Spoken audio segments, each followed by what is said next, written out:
प्रिय मित्र, वेद पाठशाला की अगली कक्षा में हम आपका स्वागत करते हैं। इन दिनों में हम पुराने नियम के नबियों का सर्वेक्षण कर रहे हैं और आज हम मीका नबी का सर्वेक्षण करेंगे। मीका यहोवा के वचन को प्रचार करके कहता है, हे जाति जाति के सब लोगों सुनो, हे पृथ्वी तू उस सब समेत जो तुझ में है ध्यान दे।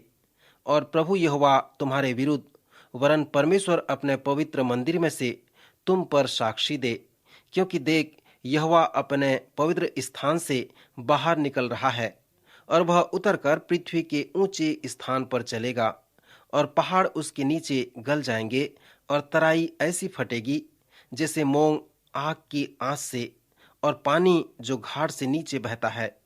यह सब याकूब के अपराध और इस्राएल के घराने के पाप के कारण होता है। याकूब का अपराध क्या है? क्या सामरिया नहीं? और यहूदा के ऊंचे स्थान क्या हैं? क्या यरूशलेम नहीं? इस कारण मैं सामरिया को मैदान के खेत का ढेर कर दूंगा और दाख की बगीचा बनाऊंगा, और मैं उसके पत्थरों को खंड में लुढ़का दूंगा और उसकी नेव उखाड़ दूंगा। सो दंड देने के लिए परमेश्वर यरूशलेम के द्वार पर तैयार खड़ा है। श्रोता, मीका की पुस्तक हमें ऐतिहासिक परिचय देते हुए प्रारंभ करता है। इसलिए हम जानते हैं यहूदा के राजा योताम, आहाज और हिजकिया के शासनकाल के दौरान मीका वहां रहा और प्रचार कार्य भी किया। कुछ नबियों ने राजा उजिया के दिनों में प्रचार किया। हम पहले ही सीख चुके हैं कि उजिया के पिछले 7 वर्षों के शासनकाल के दौरान उजिया और उसके पुत्र मिलकर शासन करते थे, क्योंकि उजिया कोढ़ी हो गया था। हिजकिया और योताम अच्छे राजा थे, परंतु एक दुष्ट राजा था। आंकड़े हमें बताते हैं कि मीका लगभग 100 वर्ष तक जीवित रहा व प्रचार का कार्य किया। इसका यह भी अर्थ है कि इस्राएल को असीरियन द्वारा बंदी बनाया जाना भी मीका के जीवन काल में हुआ था। सो मीका यशाया व होशे का समकालीन है। राजा आहाज के दुष्टता के कारण वहां के अगुओं के बीच में भ्रष्टाचार था। मीका राष्ट्र के अगुओं को अपने प्रचार से संबोधित करता है और वह यहेजकेल, यिर्मयाह और अन्य नबियों के साथ मिलकर उस समय के आत्मिक व न्यायी अगुओं पर उनके चरित्र और भ्रष्टाचार पर आरोप लगाता है। मीका व आमोस की काफी मिलती जुलती व्यक्तित्व रूपरेखा है। आमोस गुलर उठाने वाला व चरवाहा था। मीका ऐसा था जिसे हम आज देश का लड़का कह सकते हैं। मीका जबकि देश का लड़का था, फिर भी उसने राजधानी शहर के उत्तरी व दक्षिणी राज्यों में प्रचार किया। मैं हमेशा की तरह आपको बताते आ रहा हूं कि होशे और आमोस को छोड़कर सभी नबियों ने दक्षिणी राज्यों में प्रचार का कार्य किया। केवल होशे व आमोस ने उत्तरी राज्य में प्रचार किया। एक फिर मैं इस हकीकत को बताना चाहता हूं कि वहां पर उत्तर में 10 तथा दक्षिण में 2 जनजातियां थीं। 10 जाति जो उत्तरी राज्यों में थे उन्हें इस्राएल कहा जाता था, और 2 जो दक्षिण में थे उन्हें बिन्यामीन और यहूदा कहा जाता था। होशे व आमोस को छोड़कर सभी नबियों ने दक्षिणी राज्यों में प्रचार का कार्य किया। मीका ने दोनों स्थानों पर प्रचार किया। वह परमेश्वर द्वारा बुलाया गया था और उस उत्तरी राज्य की राजधानी शहर में भेजा गया था जो यरूशलेम था। यही वो स्थान थी जहां मीका ने शानदार प्रचार किया। श्रोता, जब आप बाइबल के ऐतिहासिक व कलीसियाई इतिहास को पढ़ते हैं तो परमेश्वर के कार्य को निरीक्षण करके आपको बहुत अच्छा लगेगा। परमेश्वर के कार्य समझ से परे हैं, क्योंकि परमेश्वर के कार्य मनुष्य के कार्यों की तरह नहीं हैं। महान जागरूकता के समय के दौरान परमेश्वर ने वेस्ली व जॉर्ज व्हाइटफील्ड को बहुतायत से इस्तेमाल किया। वे अच्छे पढ़े लिखे थे, ऑक्सफोर्ड से स्नातक थे। सो परमेश्वर ने उन्हें इस्तेमाल किया ताकि आत्मिक बेदारी आ सके, जिन्होंने इतिहास के पन्नों को बदलकर रख दिया था। इन पढ़े लिखे लोगों ने खुले मैदान में आम लोगों को प्रचार किया और लोगों ने आनंद के साथ सुना। फिर लगभग 100 वर्ष के पश्चात एक जूता बेचने वाला अनपढ़ को परमेश्वर ने अभिषेक किया, जिसने प्रचार कर, उसका नाम D.L. मूडी था। उसकी सेवकाई का अमेरिका पर बहुत बड़ा प्रभाव पड़ा, जिसकी वजह से हजारों लोगों ने परमेश्वर में वो आ गए। उसकी आवाज ठीक नहीं थी, व्याकरण में गलतियां थीं, पर यदि आप 5 मिनट के बाद उसके संदेश को सुनेंगे तो आप उसके व्याकरण को भूल जाएंगे और ऐसी मीठी आवाज व वचन को सुनेंगे जो पवित्र आत्मा के अभिषेक से होता है। उसकी एक सामर्थी सेवकाई थी। सो डीएल मूडी, जिसके पास कोई शिक्षा नहीं थी, उसने ऑक्सफोर्ड व कैम्ब्रिज के विद्यार्थियों को प्रचार किया, जो अपने सीट में बैठकर उस अनपढ़ व्यक्ति की बात सुन रहे थे। मित्र, यदि आप इस सेवकाई को चला रहे होते तो क्या आप नहीं सोचते कि वेस्ली को ऑक्सफोर्ड व कैम्ब्रिज में तथा मूडी को आम व्यक्तियों के पास भेजें? यदि मैं होता तो यही करता, परंतु परमेश्वर ने ऐसा नहीं किया। पौलुस प्रेरित ही एक ऐसे प्रेरित हैं जिन्हें ईश्वरीय विद्या का ज्ञान था। वो एक बड़े रब्बी थे। पौलुस फरीसियों का फरीसी था। वह गमलिएल के चरणों में बैठकर वचन सुनता था, जिसका अर्थ था कि उन दिनों में आत्म विद्या का ज्ञान उनसे अच्छा और कोई नहीं दे सकता था। क्या परमेश्वर ने पौलुस को रब्बियों के बीच भेजा? नहीं, उसने पौलुस को अन्य जातियों के बीच में भेजा, मूर्ति पूजकों के बीच में भेजा और उन लोगों के बीच में भेजा जिनके पास परमेश्वर की शिक्षा नहीं के बराबर थी। एक अनपढ़ मछुआरा पतरस और उसके भाई अंद्रियास को, जो पढ़ना लिखना नहीं जानते थे, ऐसे लोगों को भेजा। याकूब या यूहन्ना को सेनहेड्रिन के पास भेजा। सेनहेड्रिन के लोग आश्चर्य करने लगे कि ये लोग इतने भरे हुए हैं, साहसी हैं, ज्ञान की बातें करते हैं, जबकि ये अनपढ़ हैं।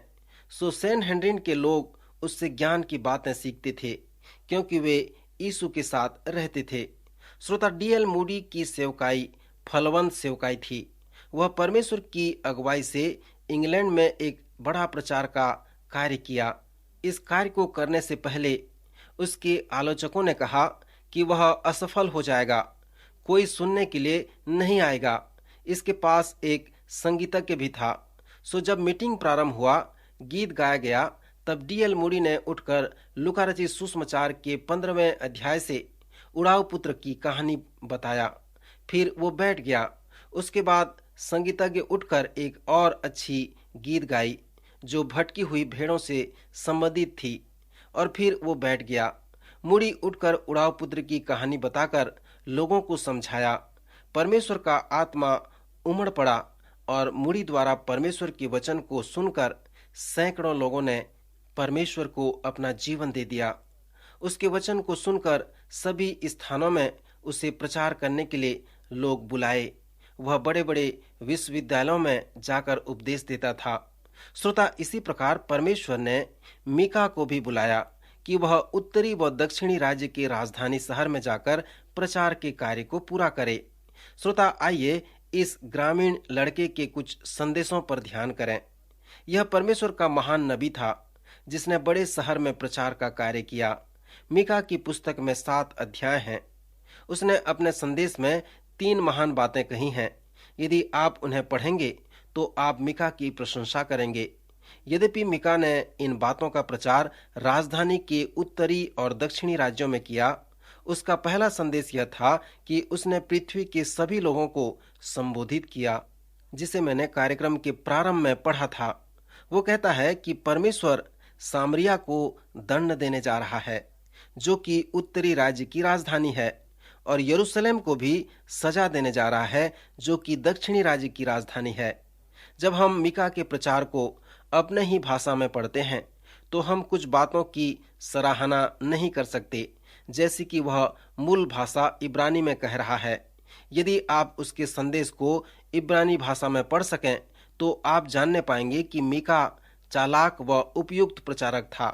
उदाहरण के लिए, जब मीका अपने प्रचार के अंतिम समय में होता है तब वह कहता है, इस कारण मैं छाती पीट पीट कर हाय हाय करूंगा, मैं लुटा हुआ सा और नंगा चला फिरा करूंगा, मैं गीदड़ों की नाई चिल्लाऊंगा और शुतुरमुर्गों की नाई रोऊंगा, क्योंकि उसका घाव असाध्य है और विपत्ति यहूदा पर भी आ पड़ी है, वरन वह मेरे जाति भाइयों पर पड़कर यरूशलेम के फाटक तक आ पहुंची है। श्रोता मित्र, यदि आप इस प्रचार को मूल इब्रानी भाषा में पढ़ सकें तो आपको खेल शब्द का प्रयोग 10 से लेकर 14 के बीच में कई बार मिलेगा। मीका थोड़े शब्दों के खेल का प्रयोग करता है। साफिर साफिर शब्द इब्रानी में सुंदर शब्द के जैसा है और यहाँ पर सुंदरता की तुलना शर्म से की गई है। जानना एक क्रिया जैसा है जिसका अर्थ है आगे बढ़ना। मीका उस विचार का विरोध करता है। मीका वास्तव में जो प्रचार कर रहा है कि आंसुओं के साथ रोने लग जाओ, धूल डालकर पश्चाताप करो, कपड़े उतार कर उजड़े नगरों में शोक मनाओ, घोड़ों को अपने घरों में हिनहिनाने दो, कपड़े उतार कर उजड़े शहर में जाओ के उदाहरण में मीका अपने बात को रखने के लिए नग्नता दर्शाता है। मीका उन्हें यह प्रचार कर रहा था। परमेश्वर की इच्छा थी कि परमेश्वर के लोगों के मध्य परमेश्वर को महिमा मिले। अपने लोगों के द्वारा परमेश्वर संपूर्ण संसार को यह बताना चाहता था कि वह कैसा है। परमेश्वर ने क्यों मनुष्य को सृष्टि का मुख्य रचना बनाया। उत्तर ये नहीं कि परमेश्वर ने मनुष्य को संगति के लिए बनाया। परमेश्वर ने मनुष्य को इसलिए नहीं बनाया क्योंकि परमेश्वर अकेला था, उसको संगति की आवश्यकता थी। वचन के अनुसार परमेश्वर ने मनुष्य को बनाया क्योंकि वह चाहता था कि वह ऐसे प्राणी हो जो परमेश्वर के स्वरूप व समानता की छाया है। इसी कारण परमेश्वर ने मनुष्य को बनाया है। जब परमेश्वर ने इब्रानी लोगों को परमेश्वर की प्रजा कहकर घोषित किया तो इसके पीछे परमेश्वर का उद्देश्य उनके लिए था। यह परमेश्वर की इच्छा थी कि इब्रानी लोग संसार को बता दें कि उनका परमेश्वर कैसा है। मीका के समय लोगों में चरित्र तथा आत्मिकता की कमी थी। वे लोग संसार को यह नहीं बता रहे थे कि वे परमेश्वर के स्वरूप व समानता में उसकी छाया हैं। इसलिए सारे लोगों को भक्ति तथा संदेश का, जो कि उसके 3 उपदेशों में से पहला है, उसे अपने जीवन में लागू करना था। परमेश्वर की परम इच्छा तथा परमेश्वर चाहता था कि उसके लोग उसके स्वरूप व समानता की छाया में बने रहें। परमेश्वर पिता पूरे विश्व को इनके द्वारा अपने आप को प्रकट करेगा। मीका ने प्रचार किया, परमेश्वर तुमको पूरे संसार के सामने दंड देने जा रहा है। जब परमेश्वर तुमको सजा देगा तो परमेश्वर पूरे संसार को दंड देने के लिए आमंत्रित करेगा। जब परमेश्वर तुमको पूरे संसार के सामने दंड देगा तो परमेश्वर इस संसार को अपने स्वरूप व समानता की छाया दिखाएगा। मीका का दूसरा संदेश, जो 3 अध्याय के प्रथम पद से लेकर 5वें अध्याय के 15वें पद तक जाता है। मीका का दूसरा संदेश भी एक भव्य व शानदार संदेश है। इस संदेश में सरकार या शासन के विषय में उल्लेख है। मीका शासन के विषय में बहुत दिलचस्पी रखता था। मीका अपने संदेश में परमेश्वर के लोगों में से राजनीतिक अगुवों को, जैसे राज्यपाल, महापौर या मेयर को संबोधित करता है। इसके साथ साथ वह आत्मिक अगुवों को, जैसे याजक व नबी को भी अपने संदेश से संबोधित किया करता था। मीका ने देखा कि परमेश्वर के नियुक्त और अभिषिक्त शासन में 3 प्रकार के अगुवे हैं। प्रथम, वहां पर आत्मिक अगुवे ये थे जो याजक कहलाते थे। याजकों का मुख्य कार्य यह था कि वे लोगों पर आत्मिक सच्चाई प्रस्तुत किया करते थे। वे शिक्षक का कार्य भी किया करते थे, लोगों को आत्मिक बातें सिखाते थे और उनके प्रश्नों का उत्तर दिया करते थे। फिर भविष्यवक्ताओं का जो कार्य था कि वे नैतिक रूप से अगुवा थे। वे याजकों को प्रेरित किया करते थे ताकि वे परमेश्वर के वचन को सिखा सकें, और लोगों को भी प्रेरित किया करते थे कि वे परमेश्वर के वचन पर विश्वास कर सकें। सो जब याजक लोग भ्रष्ट हो गए और लोग अनैतिक हो गए, तब यह बिल्कुल सत्य था। इसलिए मीका ने नबियों पर ध्यान किया कि वे राज्य में हो रहे अनैतिक कार्य पर ध्यान करें। परमेश्वर ने शासन में कितने प्रकार के जो अगुवे हैं, वे नागरिक अगुवे हैं। उनका जो उत्तरदायित्व है कि नबियों और याजकों के द्वारा जो परमेश्वर की व्यवस्था को सिखाएं व प्रचार किया करते हैं, उन्हें वो लोगों के जीवन में लागू करें। आज भी इस प्रकार की व्यवस्था हमारे संस्कृति में है। रोमियो की पत्री के 13वें अध्याय में पौलुस प्रेरित हमसे कहता है, हर एक व्यक्ति प्रधान अधिकारियों के अधीन रहे, क्योंकि कोई अधिकार ऐसा नहीं जो परमेश्वर की ओर से न हो, और जो अधिकार है वे परमेश्वर की ओर से ठहराए हुए हैं। 3 बार पौलुस ने कहा है कि प्रधान अधिकारी परमेश्वर के सेवक हैं। सो हमें कहा गया है कि हम प्रधान अधिकारियों के अधीन रहें। फिर वचन में हम पढ़ते हैं, वह तेरी भलाई के लिए परमेश्वर का सेवक है, परंतु यदि तू बुराई करे तो डर, क्योंकि वह तलवार व्यर्थ लिए हुए नहीं है, और परमेश्वर का सेवक है कि उसके क्रोध के अनुसार बुरे काम करने वाले को दंड दे। पवित्र शास्त्र में शासन के विषय में स्पष्ट रूप से बताया गया है, और वचन में हमें बताया गया है कि जो अधिकार है वे परमेश्वर के ठहराए हुए हैं। सो यहाँ पर मिका 3 स्तर के शासन को प्रस्तुत करता है। आत्मिक अगुवे अर्थात याजक, जो आत्मिक बातें सिखाते थे और लोगों के लिए परमेश्वर से विनती व प्रार्थना किया करते थे। फिर नबी, जो लोगों को प्रचार करते थे और उन्हें उत्साहित करते थे कि वे उन बातों पर विश्वास करें, उन्हें माने जिसे याजक लोग सिखा रहे हैं। फिर आपके पास नागरिक अगुवे हैं, जो याजक व नबी के द्वारा आने वाले परमेश्वर की व्यवस्था को लागू करते हैं। वचन में हम पढ़ते हैं, हे याकूब के प्रधानों, हे इस्राएल के घराने के न्यायों, सुनो, क्या न्याय का भेद जानना तुम्हारा काम नहीं? तुम तो भलाई से बैर और बुराई से प्रीति रखते हो। मानो तुम लोगों पर उनकी खाल और उनकी हड्डियों से उनका मांस उधेड़ लेते हो, वरन तुम मेरे लोगों का मांस खा भी लेते और उनकी खाल उधेड़ते हो।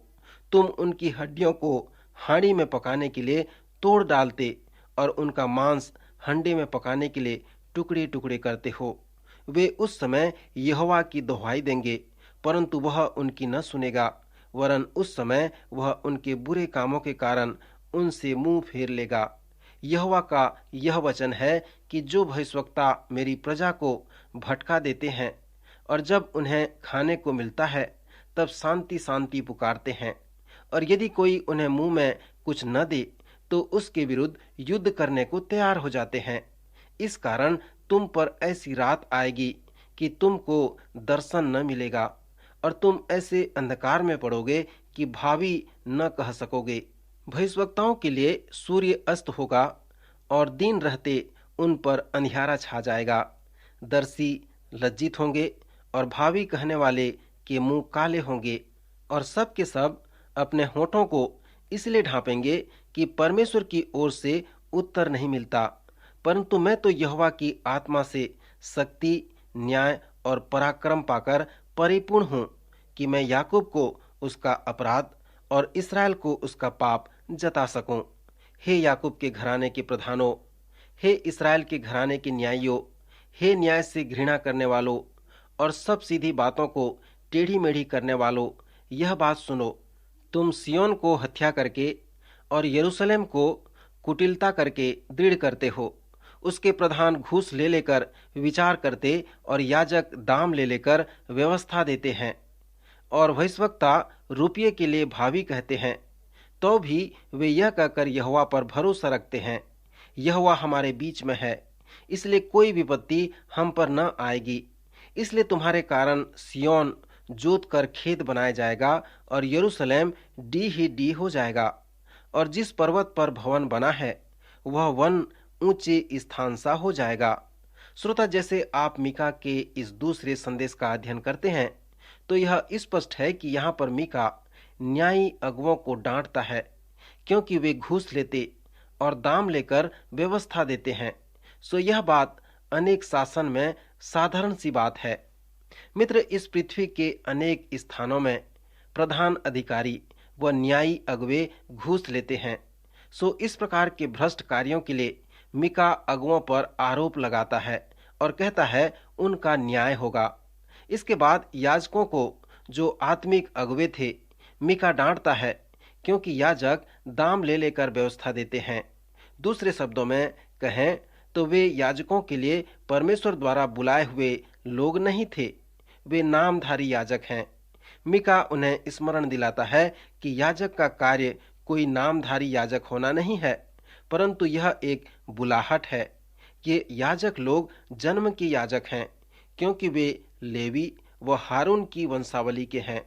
इब्रानियों के 5वें अध्याय में हम पढ़ते हैं कि सभी याजकों को परमेश्वर द्वारा बुलाए हुए होने चाहिए। एक बार मैंने एक सेवक को, जो एक बड़े बड़े कलीसिया का पासवान था, यह कहते हुए सुना कि तुम मुझे 1 वर्ष में 5 लाख रुपये नहीं दे सकते हो कि मैं इस कलीसिया का पास्टर बनूं। फिर भी जब परमेश्वर ने मुझे बुलाया है तो मैं कुछ लिए बिना भी सेवा करूंगा। हाँ श्रोता मित्र, एक बुलाए हुए व्यक्ति के साथ हम इस प्रकार की आस कर सकते हैं। वह अपने जीवन में अपने दर्शन के प्रति इस प्रकार अनुभव करता है।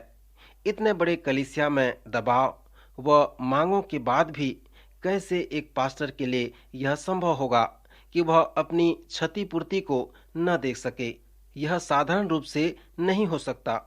यदि सेवक धर्मी जन है तो वह अपने क्षति के लिए नहीं सोचता, क्योंकि सब कार्य करने के लिए वह बुलाया गया है। उसके कलीसिया के लोग उसके आवश्यकता की पूर्ति करें ताकि वे अपने बुलाहट को पूरा करने में स्वतंत्र हो सकें। बुलाए हुए सेवक अपने लाभ के विषय में नहीं सोचता। वे दूसरों के साथ अपनी तुलना भी नहीं करते।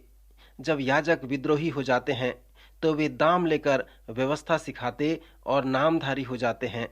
सो याजकपन में जो सांसारिकता था उसके लिए मीका बहुत दुखी था। इसके बाद मीका नैतिक अगुवों को, जो नबी थे, उन्हें डांटता है, क्योंकि वे रुपये लिए भावी कहलाते हैं। उसने जिस तरह याजकों को डांटा कि वे घूस लेकर विचार करते और दाम लेकर व्यवस्था देते, सो उसी प्रकार बहिष्वक्ताओं को भी उसने डांटा और आरोप लगाया, क्योंकि वे सभी गलत कारण के लिए ये कार्य किया करते थे। मीका ने इसलिए उन पर आरोप नहीं लगाया कि वे पैसा के लिए भविष्यवाणी करते थे या प्रचार करते थे, परंतु वे रुपया के लिए भावी कहते हैं। तो भी वे यह कहकर यहोवा पर भरोसा रखते हैं कि यहोवा हमारे बीच में है, इसलिए कोई विपत्ति हम पर न आएगी।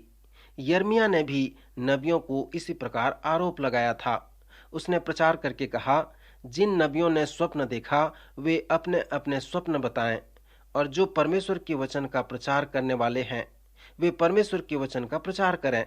सो यिर्मयाह व मीका इस बात से बहुत दुखी थे, क्योंकि कुछ नबी अपने स्वयं के स्वप्न व दर्शन का प्रचार कर रहे थे। परमेश्वर के लोगों को आराधना के स्थान में देखें। वे भेड़ों की तरह परमेश्वर के वचन को पाकर संतुष्ट होना चाहते हैं, परंतु दुख की बात यह है कि वे पिता की मेज में बैठकर भी भूखे हैं। परमेश्वर के भवन में रहकर वे परमेश्वर के वचन को सुनना चाहते हैं।